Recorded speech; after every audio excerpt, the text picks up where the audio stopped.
नमस्कार जी। सर क्या नाम है आपका और कहाँ से हो? मेरा नाम राजेश नाथ है। मैं पचपाड़ तहसील जिला झालावाड़ राजस्थान का रहने वाला हूँ।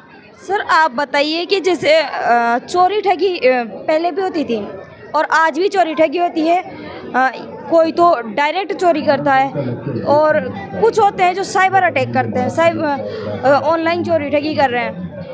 तो कुछ लोगों का कहना है कि चोरी ठगी वो लोग करते हैं जिनको शिक्षा नहीं है, शिक्षा के अभाव के कारण चोरी करते हैं। लेकिन अगर अपन देखें तो इस वक्त लगभग 90% जनता शिक्षित है, क्योंकि शिक्षित आदमी ही साइबर चोरी कर सकता है ना। तो इस चीज़ के बारे में आप क्या कहना चाहोगे? बहन जी, पढ़ा लिखा तो सभी समाज है और पढ़ा लिखा तो इतना हो गए हैं। लोग मोबाइल चला रहे हैं, इंटरनेट चला रहे हैं, चांद पे जा रहे हैं। काफ़ी तरक्की की है पढ़े लिखे होने में। पर पढ़े लिखे होने का मतलब ये नहीं कि आज वो चोरी करे, ठगी करे। उनको एक ध्येय है, उनका पैसा कमाना। जैसे पहले चोरी करता था, पकड़ लेते थे, पुलिस वाला पकड़ लेते थे, अदालत में केस चलता था, उनको फिर जेल में डाल देते थे। अब उन्होंने तरीका अपना लिया, क्योंकि पढ़े लिखे होने से उन्हें यही सीखा है कि कंप्यूटर से कैसे चोरी की जाए, कैसे इंटरनेट से पैसा निकाला जाए, कैसे बैंक से करोड़ों रुपए अभी साइबर ठगी में निकाल के और ट्रांसफ़र कर लिए। इनमें उन्हें अपना आईडी फ़ोटो लगाया और बैंक मैनेजर है उसको भी सम्मिलित किया, और वो उनको भी पता नहीं चला कि एक बैंक से दूसरे बैंक में उनके नाम से पैसे ठगी हो गए। तो उनने अपना अंदाज़ा बदल लिया है कि अपन को ठगी ऐसे नहीं करना है, इस तरीके से करना है कि उनको पता नहीं चले।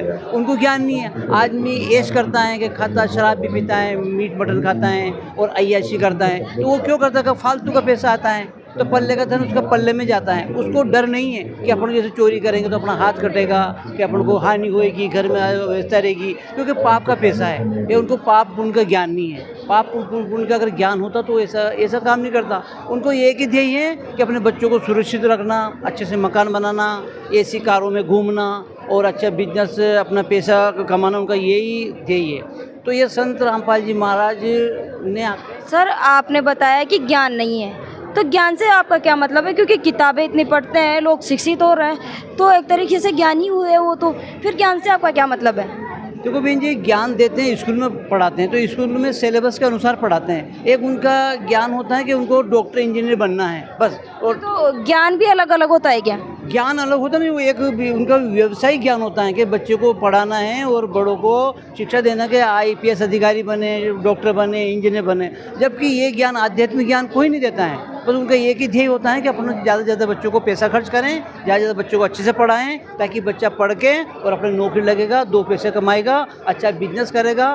तो यही चीज़ बताते हैं। बाकी ये आध्यात्मिक ज्ञान नहीं देते कि अपन को क्या करना चाहिए, क्या नहीं करना चाहिए। जैसे बच्चा पढ़ता है तो पढ़ने के बाद में उसको कोई माता पिता भी यही शिक्षा देते हैं, बेटा अच्छे से पढ़ो, अच्छे से पैसा कमाओ। तो आध्यात्मिक ज्ञान कोई इसे परिपूर्ण नहीं होता है। आध्यात्मिक ज्ञान से आपका क्या मतलब है? आध्यात्मिक ज्ञान से कि अपन को डर होता है। भय बिना भक्ति नहीं होती है। भय अपन को होना चाहिए कि भक्ति कैसे करें, भगवान का डर होना चाहिए कि चोरी नहीं करें, ठगी नहीं करें, बलात्कार नहीं करें और उल्टा सीधा काम नहीं करें, मिलावट नहीं करें। उनको डर रहता है, उनको डर नहीं है ना, भगवान का डर है। तो भय बिना भक्ति नहीं होती, जो डर होना चाहिए। अब डर के लिए किसी धर्मशास्त्र ने, धर्म गुरु ने नहीं बताया कि अपन को ऐसा करने से ऐसा होगा। जो भी बताते बस चोरी नहीं करना चाहिए, हमको संकल्प ले लो, शराब नहीं पीना चाहिए। और हम भी जहाँ भी जाते थे वहाँ संकल्प देते थे। जितने भी अपने धर्म गुरु हैं, इन लोगों ने हमको कुछ नहीं बताया कि आपको संकल्प ले लो। संकल्प लेने के बाद में फिर वही शराब पीना शुरू, कोई फिर दूसरा काम करना शुरू। तो संत रामपाल जी महाराज ने संकल्प, वो सब कैसे बंद होगा? जैसे संकल्प लिया फिर भी तोड़ दिया। देखो धार्मिक गुरुओं के पास जा रहे हैं लोग, संकल्प ले रहे हैं, उसके बाद भी संकल्प तोड़ रहे हैं, तो फिर ये सब चीज़ें कैसे बंद होगी? तो संकल्प तो दे देते हैं कि भाई संकल्प ले लो आप। अब संकल्प में जैसे उन्हें दे दिया, संकल्प कर लिया और घर आए, अब उनके शब्द में शक्ति नहीं है। जैसे मतलब शब्दों में शक्ति किसके शब्दों में शक्ति होगी? मतलब जब धार्मिक गुरुओं के शब्दों में शक्ति नहीं है, वो ये चोरी ठगी बंद नहीं करवा सकते, बलात्कार बंद नहीं करवा सकते उनके शब्दों से, तो फिर ऐसा कौन सा संत है या फिर ऐसा कौन सा व्यक्ति है इस धरती पर जिसके शब्द में इतनी शक्ति हो कि ये जैसे चोरी ठगी बलात्कार वगैरह जो भी गलत चीज़ें हैं वो सारी बंद हो जाए? और आप बताइए। जैसे थानेदार होता है, थानेदार उसका एक वर्दी होती है, उसकी पोस्ट होती है। उससे जैसे ही कोई भी आदमी उसको पकड़ना है तो थानेदार सीधा पकड़ सकता है, पुलिस वाला पकड़ सकता है, क्योंकि उसके पास में पावर है, उसके पास में वर्दी है। इसी तरह से जो संत होते हैं उनमें एक शब्द की शक्ति होती है, उससे जितने भी व्यसन होते हैं, जितने भी आदतें होती हैं, जितनी भी लत होती हैं, वो छोड़ नहीं पाते हैं। तो संत रामपाल जी महाराज में ऐसे शक्ति है, ऐसे पावर है, ऐसे शब्द शक्ति हैं, तो वो अपना जो भी अपराध कर रहे हैं, जैसे चोरी कर रहे हैं, ठगी कर रहे हैं, शराब पी रहे हैं, उल्टा सीधा काम कर रहे हैं, ठगी कर रहे हैं, मिलावट कर रहे हैं, बलात्कार कर रहे हैं, तो ये संत रामपाल जी महाराज उनको शब्द की शक्ति देते हैं, उनका अनुयायी बनना पड़ता है, नाम दीक्षा देते हैं, तब जाके ये पूरा समाज। संत रामपाल जी महाराज शास्त्र के अनुसार ही बता रहे हैं। वो गीता जी में बता रहे हैं कि ये गीता जी में क्या लिखा है, चारों वेद के बारे में बता रहे हैं, कुरान शरीफ, धर्म ग्रंथ, अपने गुरु ग्रंथ साहब के बारे में, बिल के बारे में बता रहे हैं। वो बता रहे हैं कि आपको ऐसा अपराध करने से ऐसी हानि होगी, आपका ये जीवन तो बिगड़ेगा। जैसे घर में पाप का पैसा आएगा तो सारी अव्यवस्था हो जाएगी,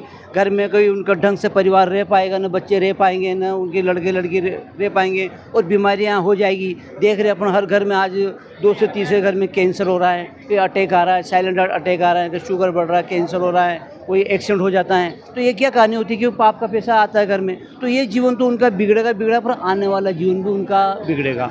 क्योंकि जैसे ये अपराध करने से, उल्टा सीधा काम करने से जो कुत्ते की योनि में जाते हैं, गधे कुत्ते की योनि में जाएंगे, तो ये 84 लाख योनियाँ भी भोगनी पड़ेगी, क्योंकि ये जीवन भी अपना गया, खराब हो गया, और जो आगे जीवन आएगा ये 84 लाख गधे कुत्ते की योनि में अपन को जाना पड़ेगा। तो ये संत रामपाल जी महाराज शास्त्र के अनुसार भक्ति बता रहे हैं, और ये ज्ञान दे रहे हैं कि आपको अपराध नहीं करना है, और बिल्कुल अपने अनुयायी से ये कहते हैं, शब्द में शक्ति होती है, नाम दीक्षा देते हैं, और अपराध से डर रहेगा, भक्ति से, भय से। सर हमें एक बात बताइए, क्या संत रामपाल जी महाराज के शिष्य किसी भी प्रकार का कोई भी ऐसा काम नहीं करते जिससे भक्ति में हानि हो?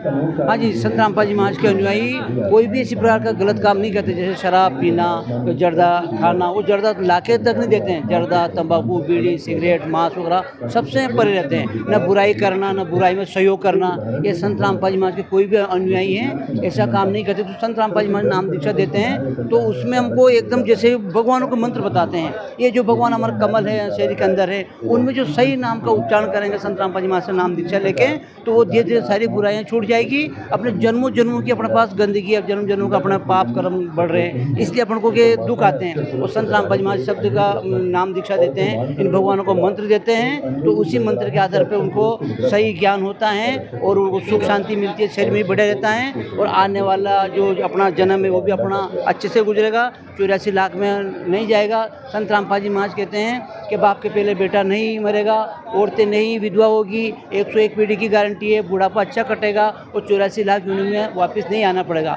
आज अपन देख रहे हैं कि माँ बाप के तो रहते हुए बेटे बेटी चले जाते हैं, किसी एक्सीडेंट हो जाता है, किसी क्या हो जाता है। तो ये संत रामपाल जी महाराज जी ऐसे विश्व में ऐसे पहले गुरु, धर्म गुरु हैं, जो शास्त्र के अनुकूल भक्ति बता रहे हैं, और सबको सत्य लोक ले जा रहे हैं, सद्भक्ति देके प्रमाणित ज्ञान के आधार पर बता रहे हैं, और सारे परिवार सुखी हो रहे हैं। इसलिए लाखों लोग उमड़ उमड़ के संत रामपाल जी महाराज से नाम दीक्षा ले रहे हैं। जी सर, धन्यवाद। सत साहिब।